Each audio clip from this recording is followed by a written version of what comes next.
everyone, Elsie Jensen here. Tonight we are going to whip up a couple batches of our Christmas cookies.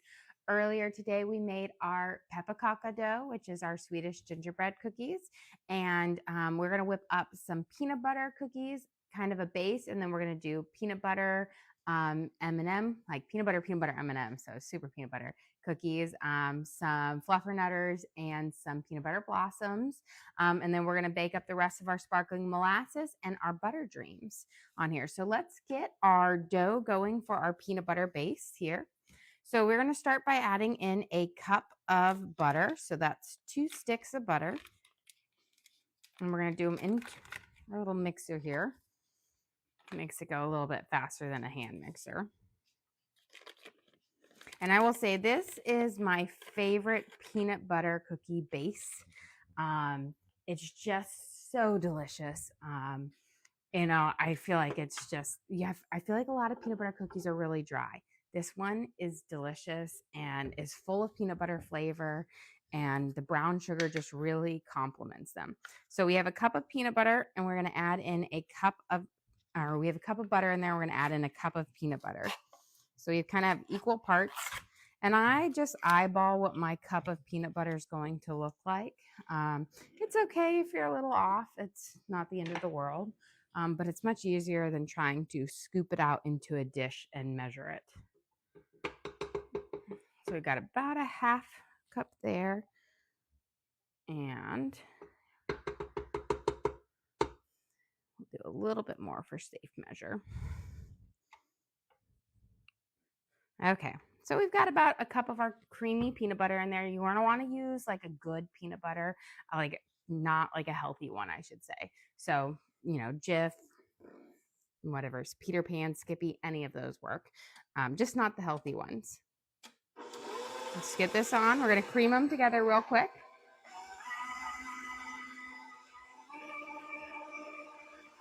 There we go.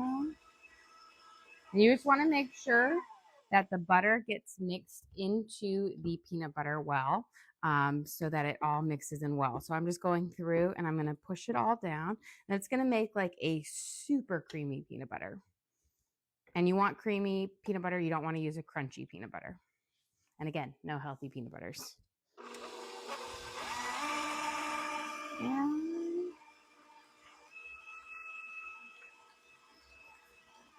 Okay, that's fairly well whipped up. We're going to add in our brown sugar. And this is what's going to make the cookies the dream. It's brown sugar the whole way. We're going to use 2 cups of brown sugar. Make sure they're kind of firmly packed. But the flavor just pairs so well with the peanut butter. So that's a half a cup. We're at 1 cup now. And I just find it's easier to pack it in my little half cup than it is to get one of my other bigger ones. Okay, we should be at 2 cups now. I am going to slide this out of the way and wash my hands because they're a little brown sugared. Yeah, we'll put it over here. There we go. And we're just going to cream the brown sugar into our butters, our peanut butter and our butter. And it should mix in fairly easily because that butter is kind of really creamy.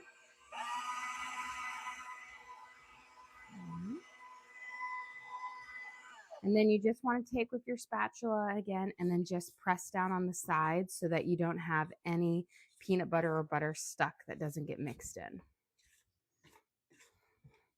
Okay. Can you go over how much butter and butter? So we have 1 cup of butter to 1 cup of peanut butter, so equal parts of it. And that's going to give you just this wonderful deliciousness to it. Okay, let's add in our salt, our vanilla, and our cornstarch. So we're going to do our salt, 2 teaspoons of salt. Actually, yeah, let's do it. So we're going to do our 2 teaspoons of salt because I did double. This is my a double batch because we're making 3 different types of cookies. And the salt cuts through the sweetness of the peanut butter, which I think just makes it absolutely lovely. We're going to do 2 teaspoons of cornstarch. This is going to help it hold together. and just works its magic. So 2 teaspoons, and then 2 teaspoons of vanilla.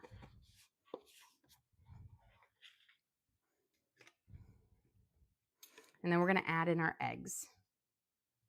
1,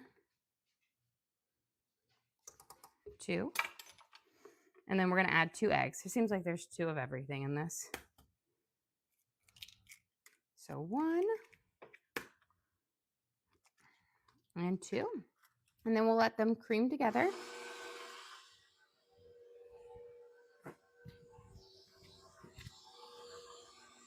Once it's kind of mixed in, there we go. And then I'm going to take again my spatula and push everything down. That way, again, it gets incorporated nicely. Now, the only leavening agents in this recipe is the eggs. So they're a denser cookie, but they are just wonderful. Okay, give it a quick little mix through.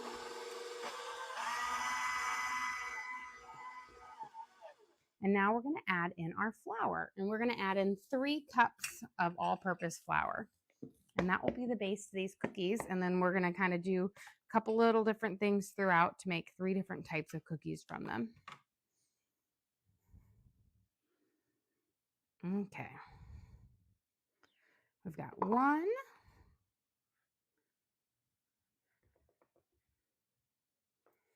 2,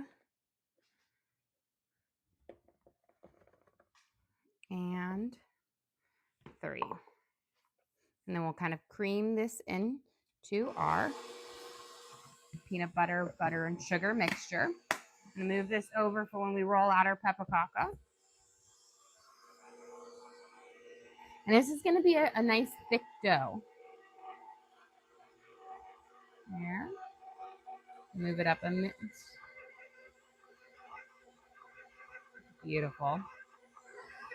Now I'm just going to take my spatula, push down one more time, and then we'll do it a quick little mix one more time. That just makes sure that it all gets mixed in there. Making sure I scrape off my spatula.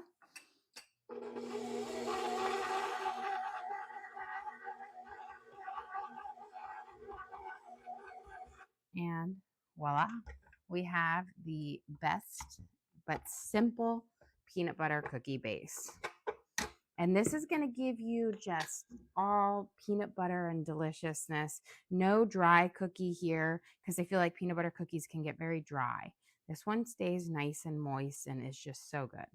These, whenever I make like the Fluffernutter bases with these, they disappear so fast. Okay, so we're going to do our 3 types of cookies that we're going to do with them are Fluffernutters, which will add a dollop of you can either add a marshmallow or marshmallow fluff. And then we're going to add in, we're going to do peanut butter blossoms. So we'll just shape them up in balls. And when they bake out at the very end, we'll put a Hershey's Kiss in them. And then we're also going to mix in some peanut butter M&Ms. So I'm just giving them a good kind of go there. But you can see it's a nice thick dough. We're going to get this guy, get some space over here. You know what? Since I am done with my mixer right now and we're going to be counter space is going to be a prime, I'm going to move it right over here. Thing's heavy. There we go. And now we have a little bit more space. So we'll do kind of 2 rows of each type, and that way when we bake them up, then we'll have a variety on that first batch through. So for our peanut butter blossoms, again, you're just gonna make a nice kind of round ball here.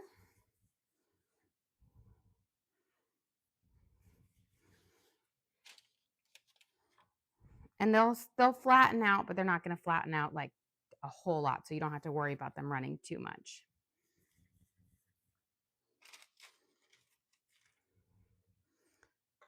On here. And it's a nice thing is these are all going to bake for about 10 minutes.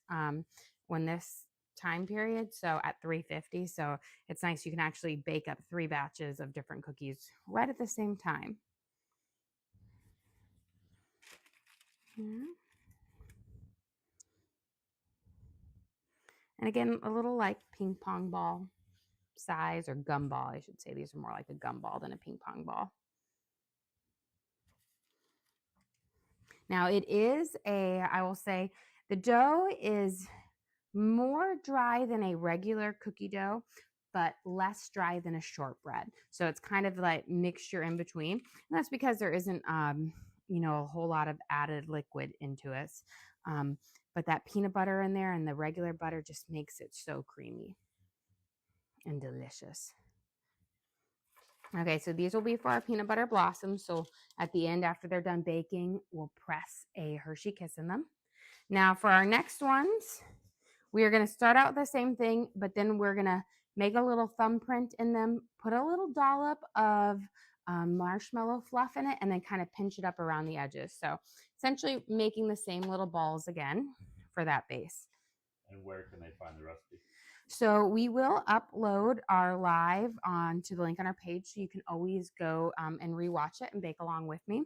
I am going to make these into a recipe card for our members. We're going to send out some, Christmas cookie cards out tomorrow, hopefully for everyone, for our members, and so they'll have that. But everybody else can just watch the video again, the live, and recreate it from there. Here we go. Although, it's so funny here because growing up as a little girl, I grew up in Iowa. We always had peanut butter blossoms as part of our Christmas cookie things. But in Iowa, it was always very cold and snowy over this.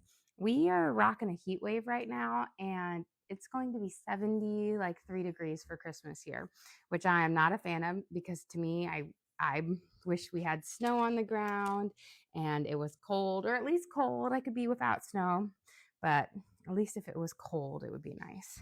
Now I say that, but then a couple of years ago, we had this huge ice storm over Christmas here, and it managed to freeze our pipes. So we didn't have, and it wasn't in all parts of our house, just in a few parts, but we didn't have running water in a few parts of our house. And then I kind of longed for probably the 70-degree Christmas. Okay, let me go here. We're going to kind of make a little well in here.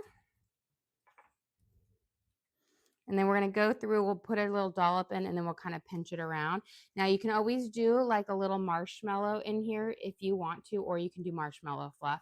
Sometimes when I make homemade marshmallows, I will make fluffernutters with the homemade marshmallows, because you're just like, everything's homemade then. So kind of go through here. Doesn't matter if it breaks out too much. Now with your marshmallow, don't go overboard on it. Don't go crazy. A mini marshmallow is all you kind of need in here. You don't need a whole lot, because marshmallows, when you bake them, they poof up and they get bigger. Now we're going to put in, again, a small dollop of our marshmallow fluff in each one. And then I'll kind of go through and pinch a little bit over on it. It's a little bit messy here, but definitely worth it. I have for my daughter, she loves Fluffernutter sandwiches, where you do peanut butter and marshmallow fluff. And so we always have a big tub of marshmallow fluff here. It's such a simple sandwich, but she sure does love it. And then pop this in here. We'll get that, and then we're gonna mix in some peanut butter M&Ms into our other dough to make our third type of peanut butter cookie. And then these will bake up while we prep up our next batches of it. Here we go. Okay. So a little goes a long way. Put that over here. And what we're going to do is we're just going to kind of pinch up around as much as you can. You don't have to close it up, but I always just like to close a little dome around it on there.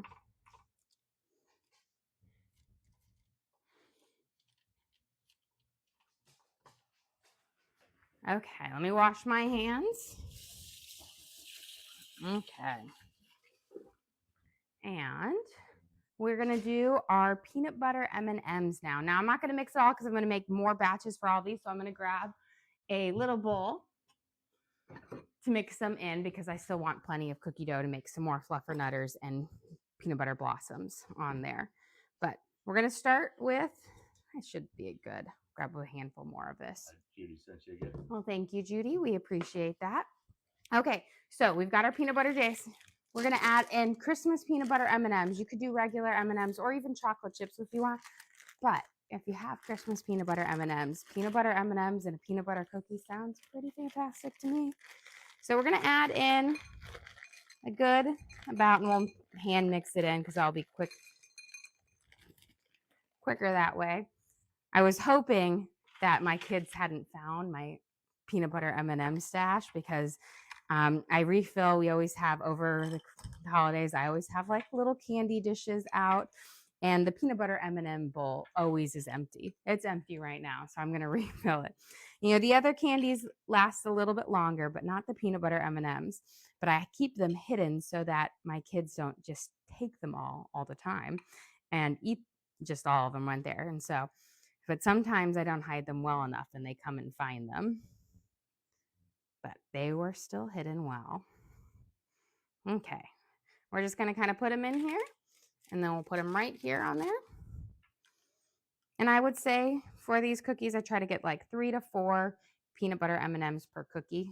You don't want to go overboard because then you don't have quite the right ratio. But we'll have them in there, tucked in there. And it's just wonderful because, you know, you just get that nice pop of flavor throughout and it's nice. Yeah. And we'll get these. Now, you know, when we made our dough, we added that little bit of cornstarch in here.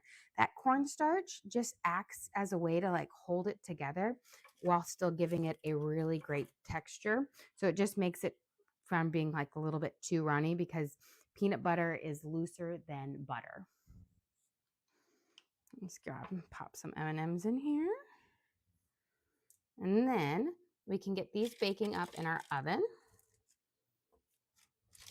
Slide this over a little bit. Make sure we have it all. And then I'm just going to make sure that I have my chocolate chips after we pop them in the oven. I have my kisses, 8 kisses wrapped, because once it comes out and it's hot, you want to put them down so that heat kind of melts the bottom of them and it holds it in there. So I don't want to forget and then be racing against the time to unwrap them. Okay, we're almost there. And then we'll get, while these are baking, we'll work on our next set of cookies. I think we'll do our sparkling molasses and then our butter dreams, and then we'll save our pepparkakor for the very end because those are going to bake at 375 degrees while these are all baking at 350. Here we go. I'm going to put a little bit of peanut butter dough on this side to hold some of those in. Don't want them popping out. Okay. Looks like we got it. With these, you don't need to use your fork to push them down at all. I know a lot of peanut butter cookies, you can do that crisscross with the fork. You don't need to do this with these at all. They'll come down naturally on their own. Again, they've got that partial butter and peanut butter mixture on there. So I'm just going to put it on here. But 350 for 10 minutes.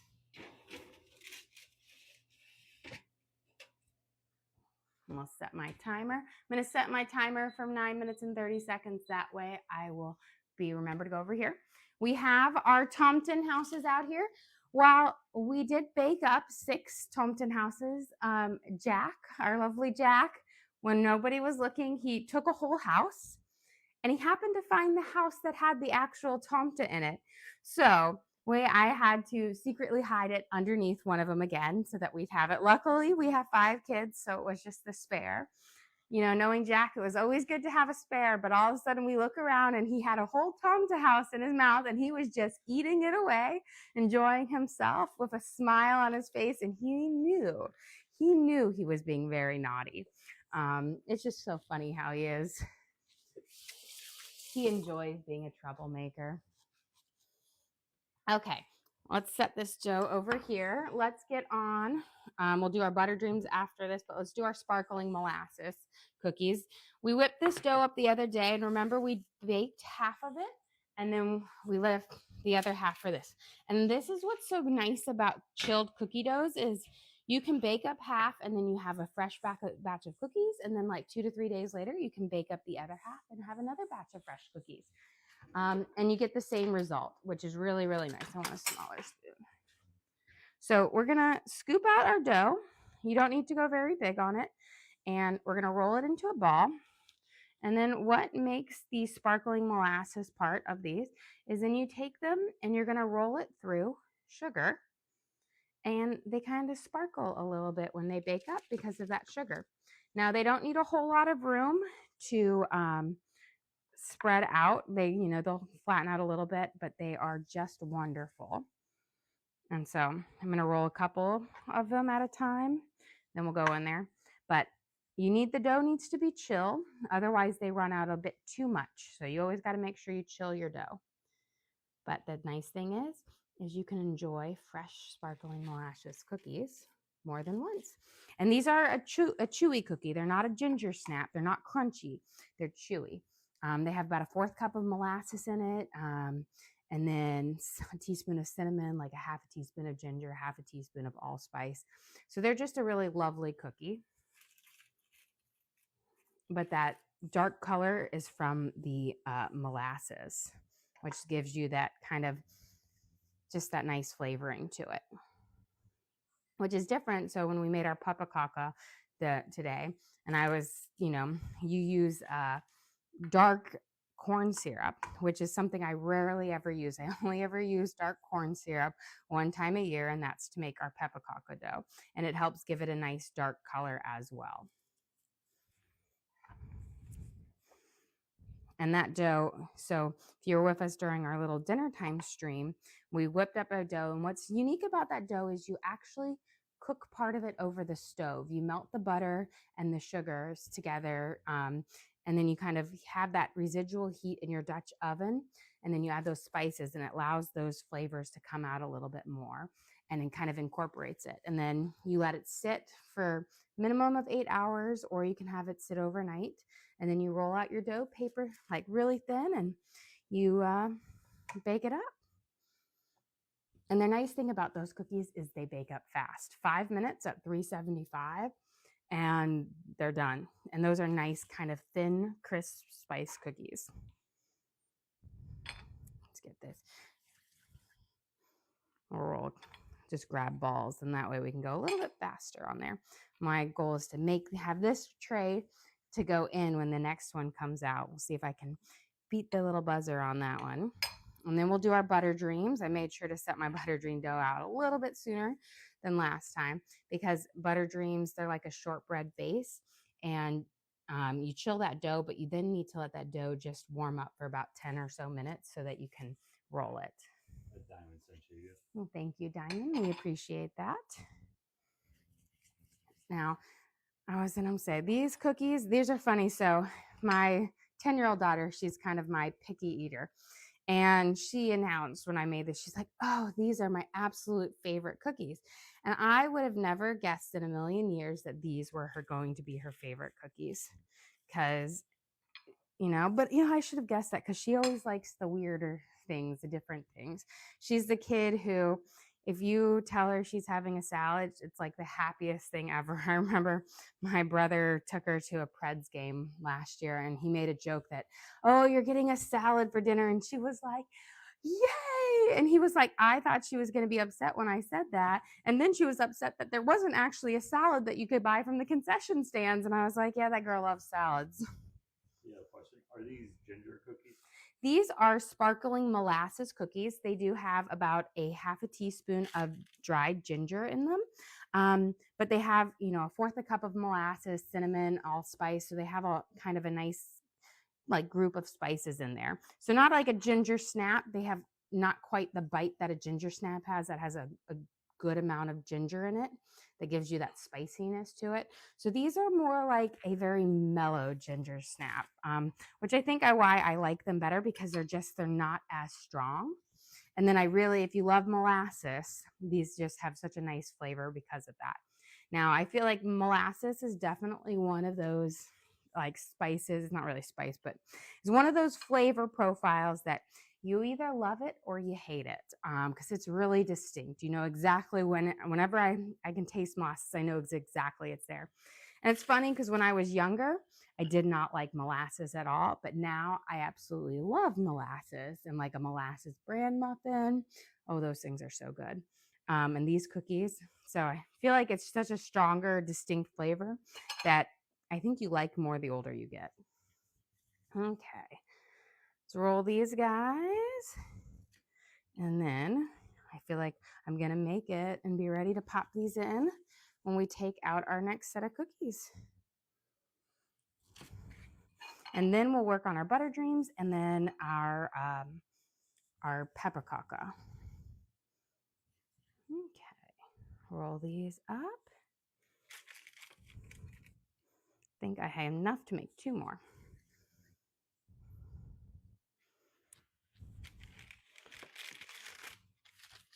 Now these spread out a little bit, but not too much, so you don't have to worry about them running into each other when they're baking. Now this one's going to be a little itty bitty baby one. Okay. Let me give my hands a quick rinse.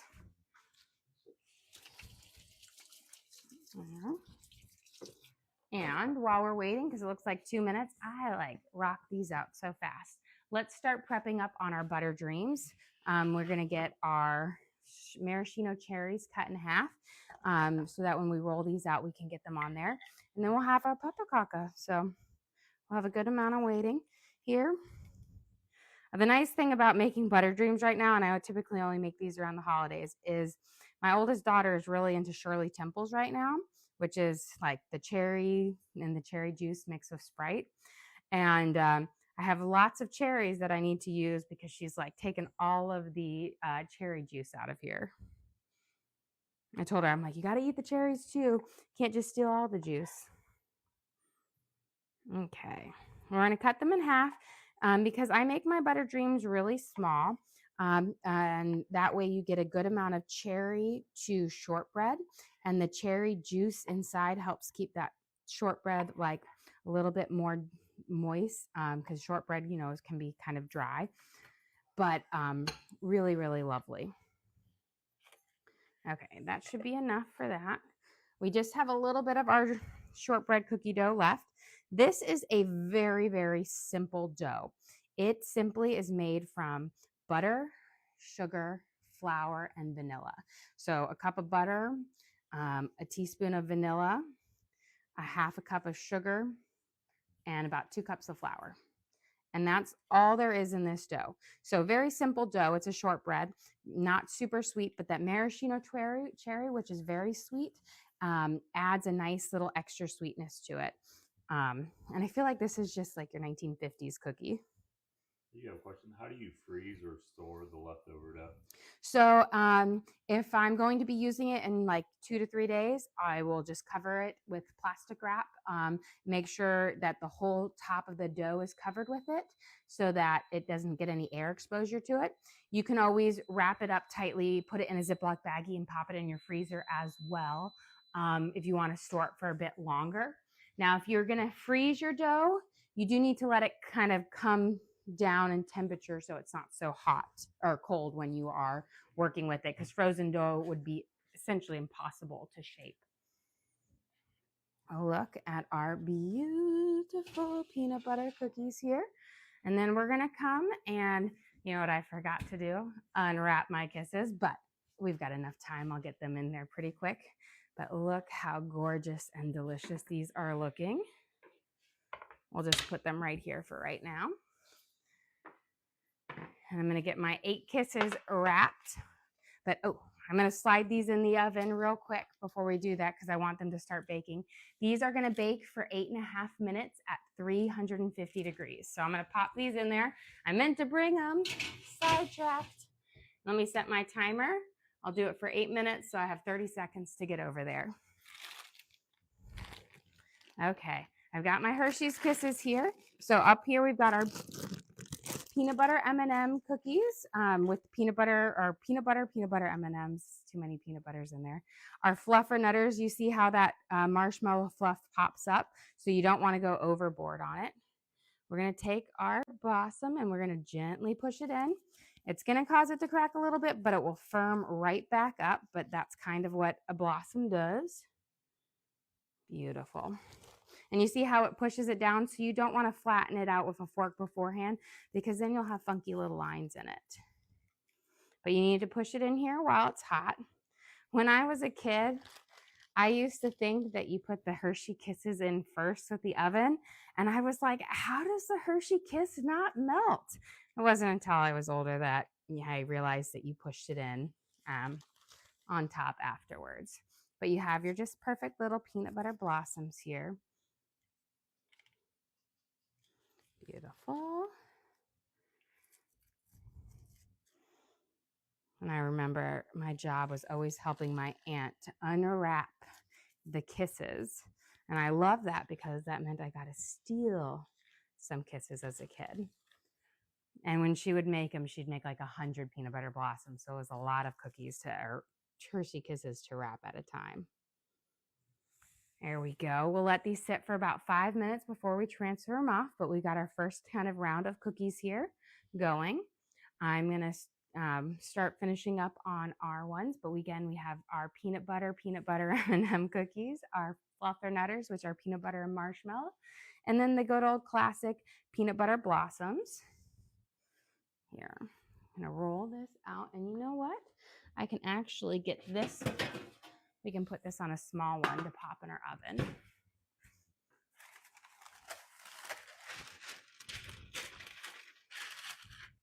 Let me get a nice little scissor here. Apparently all my big scissors are MIA. It's the life. I can have like 10 scissors, but they all go missing. But never the little kid scissors. They're always in my utensil drawer. Okay. With these, again, I make small little ones. And then we'll add our cherries. I don't make them super big because I like them to be more cherry to shortbread ratio. But you can make them a lot bigger, and then you have that less of the ratio. But for me, like old school gumball size, you know, the ones where you got a penny out of the penny gumballs, kind of like that size, maybe a smidge bigger. And this dough is much easier to work with than when I baked up the first batch of these the other night. They were still so firm coming out of the refrigerator. Now, again, this is a shortbread, so it is a drier, a slightly more crumbly things, but once that butter starts to melt, it really holds it together.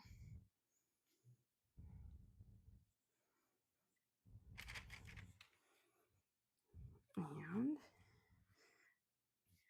here we go. And these are cookies that I definitely recommend baking up in 2 batches when you do your cooking things, because the cherries, for the first 2 to 3 days, the cookies stay perfect, but after that, then the cherry will dry out and the cookie is not as good. So having it, it's not one of those cookies that can last for a while.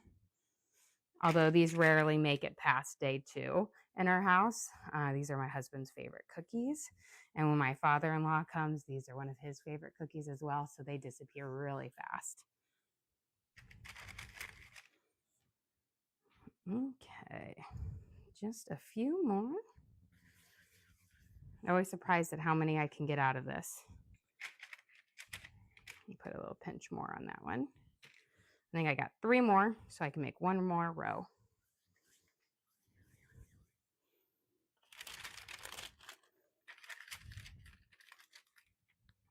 And then we'll see if I cut enough cherries.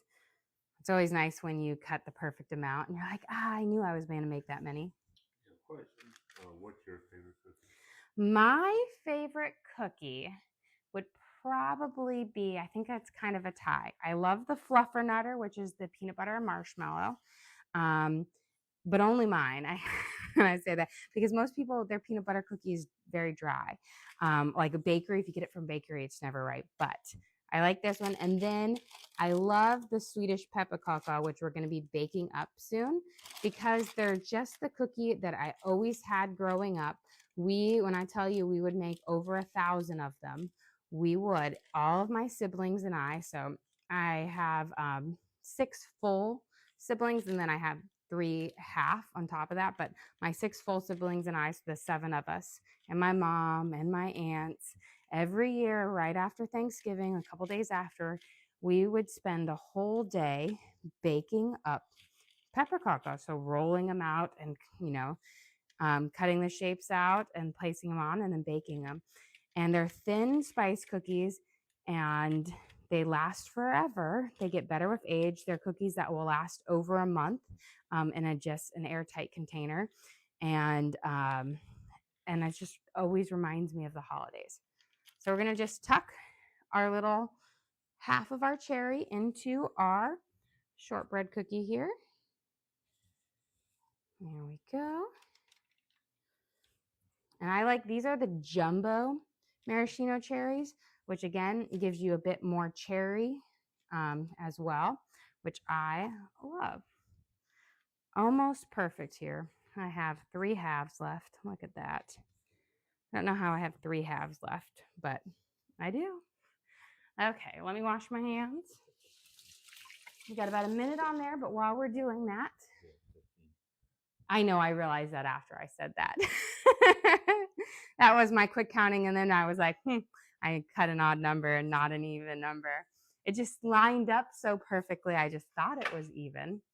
Okay, we've got our cookies right there. While we're waiting, we can start getting our dough rolling for our Swedish pepparkakor. So we made this dough earlier. This is my favorite. You can see we've already stolen some to eat. This is not like an American gingerbread cookie. It has cardamom, cinnamon, ginger, and cloves in it, and it is just wonderful. Let me grab a spoon. Now, this is the one where we kind of heated it up, melted the butter on the stove. We added in the sugars, so brown sugar, granulated sugar, and then dark corn syrup. We're going to grab it. It's going to seem crumbly at first, but we've got to roll this out pretty thin. The rule of the thumb growing up was the thinner, the better. So, and that was kind of, my mom said, you were judged on whether you could make a good pepparkakor was how thin you could roll it out. There comes a limit to exactly how thin you can roll it because then it gets too hard to transfer. For your other cookies, how do you keep them from spreading too much? So depending on which dough, I have to chill them. Chilling them is going to prevent them from spreading because the dough is going in cold, which means the butter won't melt as fast. If the butter melts too fast, that's when your cookies spread. And it's also if you kind of mess up the ratio of like liquid to dry, if your cookies are too wet, they'll spread.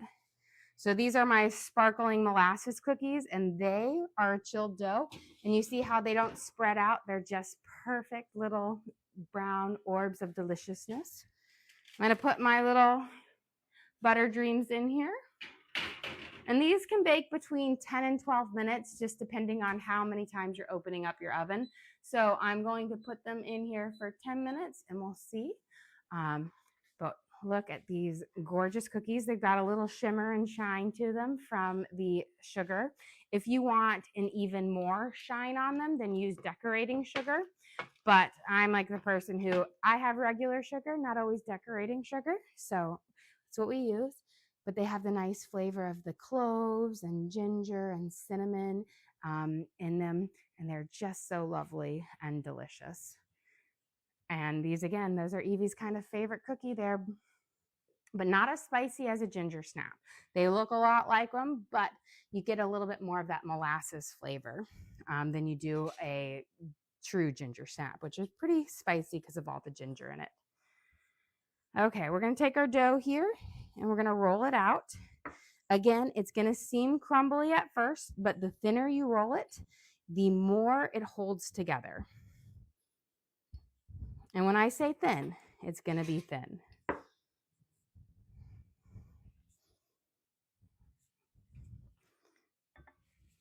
Let's slide these.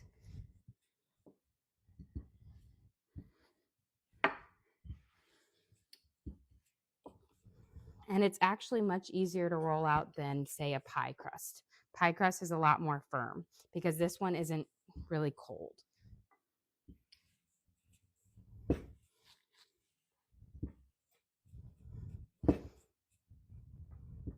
There we go. Okay, I think we're pretty good for our first round. So again, we have this nice, it's pretty thin around the edges. And then what I'm going to do is, let me grab a cool baking sheet. I've got like 101 baking sheets here, guys. But we'll do a cool one. Growing up, that was before parchment paper was a thing. We always just put them on a greased baking sheet. But now that you have the wonderful parchment paper here, I already went through one package, so I'm on my second package of it. And this is the good old Costco one that they say lasts forever, but eventually you run out. But line your baking sheet up with this. That way your cookies transfer off and they bake nicely. Okay, there we go. Got our new roll. Now, sometimes I buy the pre-cut sheets, but I have baking sheets in 3 different sizes. I have the little ones, I have my big sheet and a half, and then the standard ones. So I find just the rolls work well because I can put whatever ones I want on there. Now, these cookies do not spread out at all, so you don't need to worry about that. Now, I have a couple cookie cutters that are classic. This is the Swedish pig, which is an essential cookie to have on your gingerbread cookie tray. So, and it takes for a while for you to see the pig. This is how it is, like the feet, the tail, head. So many of my friends would come over and they're like, this is such a weird gingerbread man. And I'm like, it's not a gingerbread man, it's the pig. Gotta love the pig. So we kind of cut out. And the rule is to try to get them as close together as possible so you can minimize the amount of rolling you do. Because when you're growing up as a kid, after you've rolled out cookies for about an hour, you're like, I never want to roll out cookies again. And we're going to roll out some of this dough today, and then I'm going to roll out some tomorrow with my kids when they wake up, because this dough can just sit for up to 24 hours. Before you need to kind of use it. And then, of course, we'll throw in a couple classic ones. Now, your helper in this is you're going to want to use a really thin spatula. Pull your dough away from the edges, because you'll just mold that back into a ball and roll out. These cookies can be rolled several ways. And then just make sure you have a well-floured surface, but look how thin those are. The thinner, the better. And then we're going to lay them on our baking sheet here on our parchment paper, and they will bake up nice and thin. Of course, she wants to slide off here. Again, you can get them fairly close together because these cookies aren't going to spread out. They might puff out like a centimeter more, but hardly any space.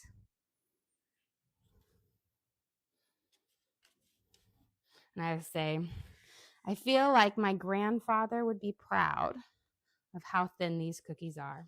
That's what he would always judge. You'd come in and when you're a kid, you'd have these big fat ones because you didn't roll them out nearly as thin as you thought you rolled them out.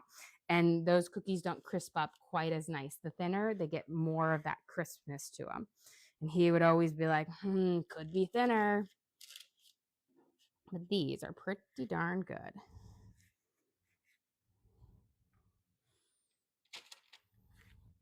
And we'll layer these ones.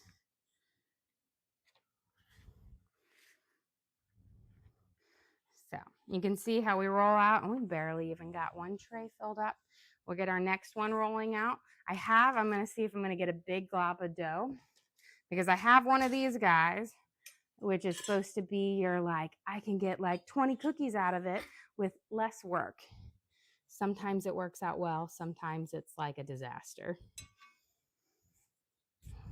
Okay, so we've got our dough, and I will say this dough is so good to eat.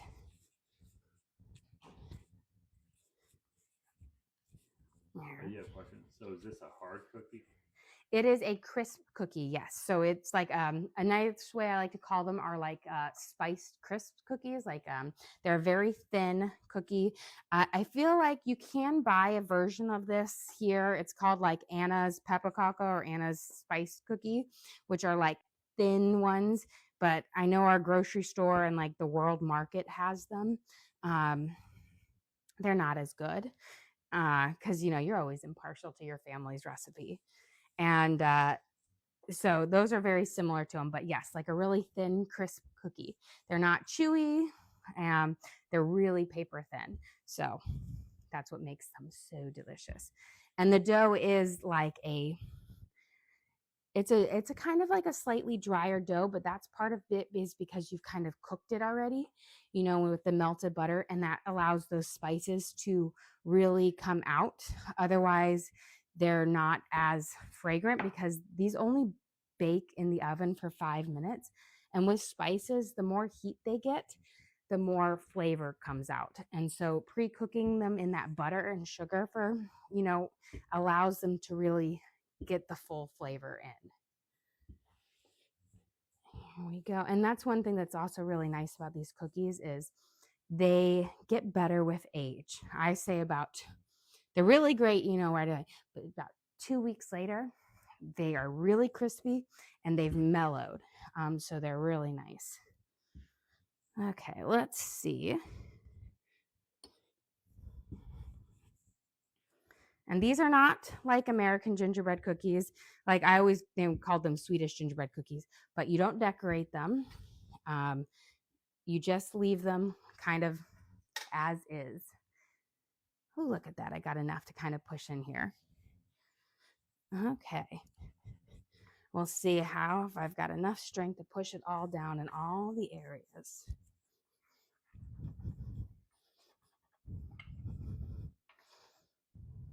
Make sure. Okay. I think I got it. I think they'll come up nicely.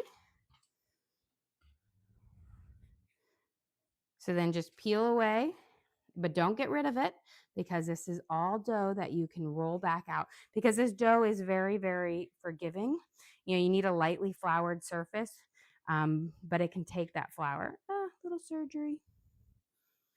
And this is something that you're going to need a thin spatula for because it's going to be really, really hard to transfer them without it. Here we go. Got our next one. And you can see how they've got trees kind of built in the spaces too. Perfect.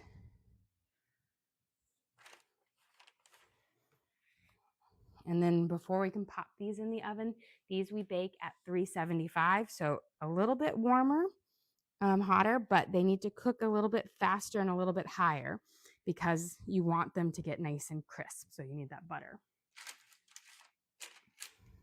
But on the plus side, these will only cook for 5 minutes and then they'll be ready. You just want to they cook for 5 minutes, but then they need to sit for about 5 minutes before you enjoy them to allow them to completely crisp up. Okay, that one's too big to fit on this one. Put a couple stars in here. And perfect, because by the time we finish up get this one out and get that one in, should be warmed up just in time. Okay. I'm going to bring my oven to 375. That way it has a chance to warm up, and then we'll grab those cookies out. Perfect. Here are our butter dreams. Lovely. And now these are shortbread, so they're going to be a nice kind of paler cookie, but they will firm up and they'll have that nice, classic, like a Walker shortbread or whatnot, but are so delicious. We've got quite the little cookie bonanza over here on there. Let's finish getting our cookies out on this one, and then we should be able to pop it in the oven for the final 5 minutes, and then we have our little walkthrough. We can go over our cookies again. here. Flip up some of these stars. And I will say that's the nice thing is, so we always had lots of little cookie cutters too, because you always wanted to maximize the amount of space. And the little cookies are just as good as the big ones. They cook up all around the exact same. So it's just nice to have a good, variety of cookie styles and shapes and sizes. Okay. I think we can get a few more on here. Let's see.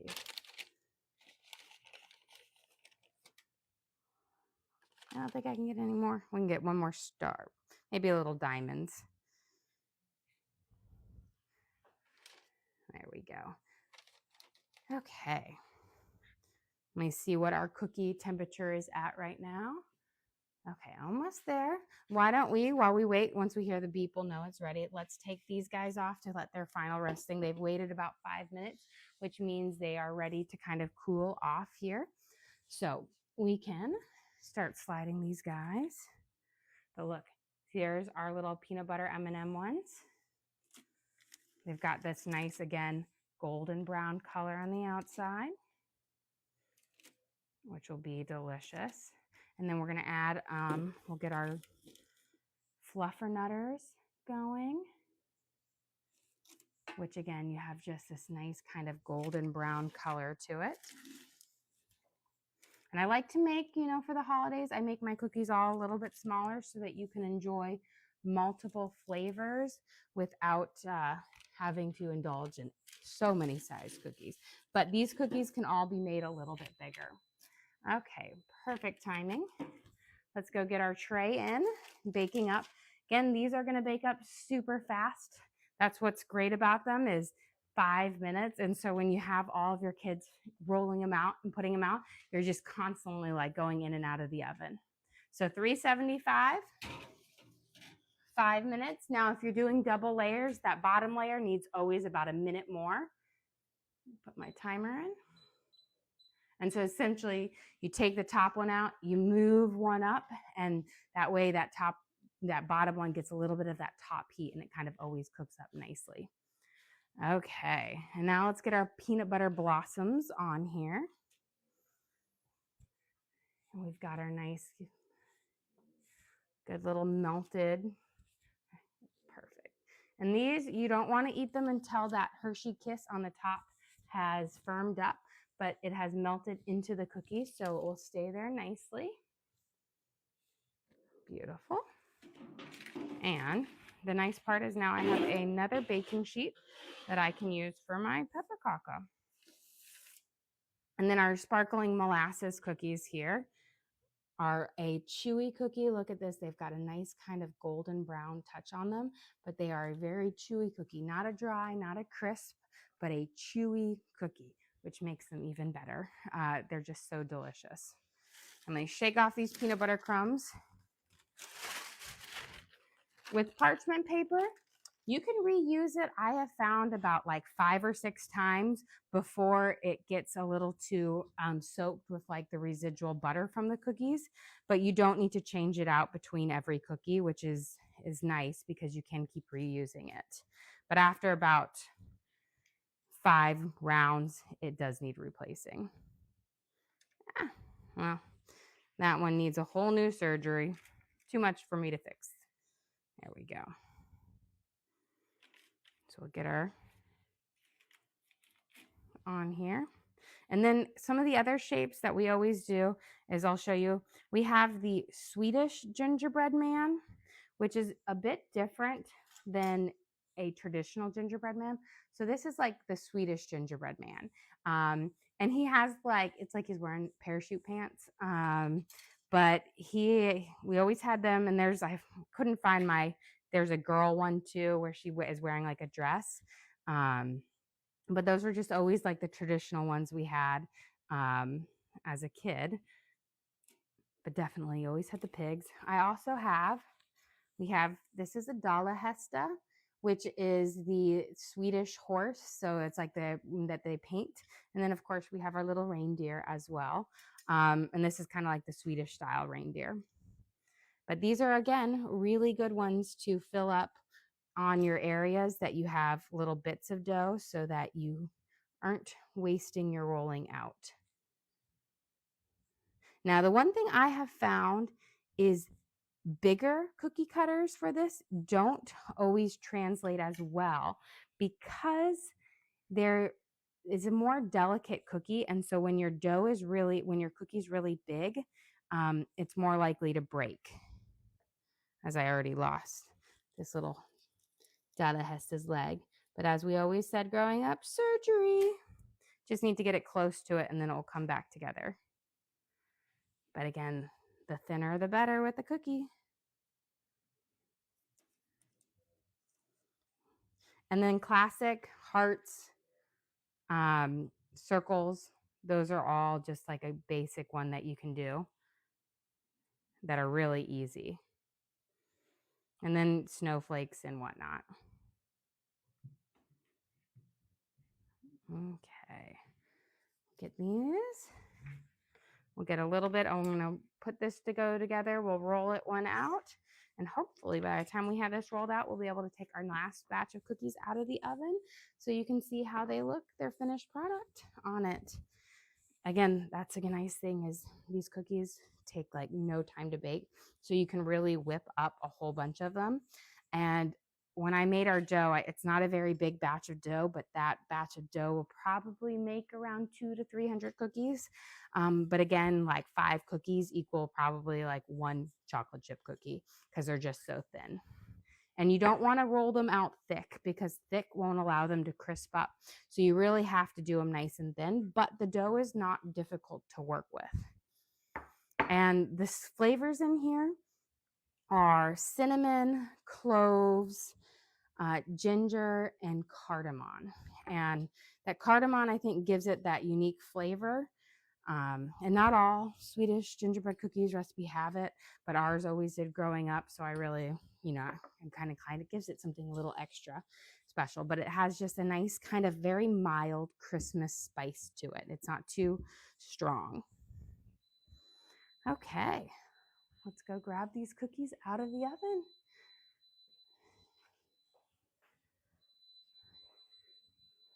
So 5 minutes at 375, and they look perfect. And you can tell that they're done is they have a slight browning around the edges. You don't want their browning to get too dark because these are going to sit on this tray for about 5 minutes, which means they will continue to cook and then they'll firm up some more. But if you get to a dark brown edge, you've overcooked them. So you want just this ever so slight kiss of brown around the edges. You can really kind of tell just on the little edges, slightly darker. You don't want to move them yet because they're still soft and still set. But after about 5 minutes, they'll be firm enough where you can pick them off and you can literally crack them in half and they've got this nice little crispness to them. Well, guys, we are kind of done with our cookie bake-off here. So we'll walk through our cookies one more time with them. So the cookies we baked up tonight, again, are our Swedish Pepparkakor or Swedish spice cookies that have the lovely flavors of cinnamon, ginger, cardamom, and cloves. And then we have right over here that are hiding, we've got our peanut butter blossoms, our peanut butter and peanut butter M&M cookies, our fluffernutters, so they have a little bit of the marshmallow fluff in them, but that base of that peanut butter cookie is so delicious with the mixture of peanut butter, butter, and brown sugar. Then we have our Butter Dreams, which is a shortbread cookie with a maraschino cherry on it. Kind of looks like Rudolph's nose. And then, of course, our Sparkling Molasses Cookies, which is a soft, chewy cookie, has a hint of ginger in it, but most of that flavor comes from the molasses and the cinnamon in it. And they're just absolutely delicious. Well, guys, thank you so much for joining us here. Don't forget to like and subscribe. I try to do live cooking shows every single day, kind of show you what we're making for our family and hopefully teach you guys something along the way. Again, we do upload all of our videos to the link on our page. So if you ever want to recreate any of these recipes at home, you can just go to that link and watch what we made. So our cookie bonanza here, and you can watch again. We also have a link to our Amazon storefront that has all of our different cooking gear. It's got all of my different baking sheets in there. And as you notice, we use 3 different sizes. We've got our small ones, our half sheets. We've got our mega sheets here. It's a sheet and a half, as well as our regular one. But I have all of those in my Amazon storefront as well. But again, thank you so much for joining us here. Don't forget to like and subscribe.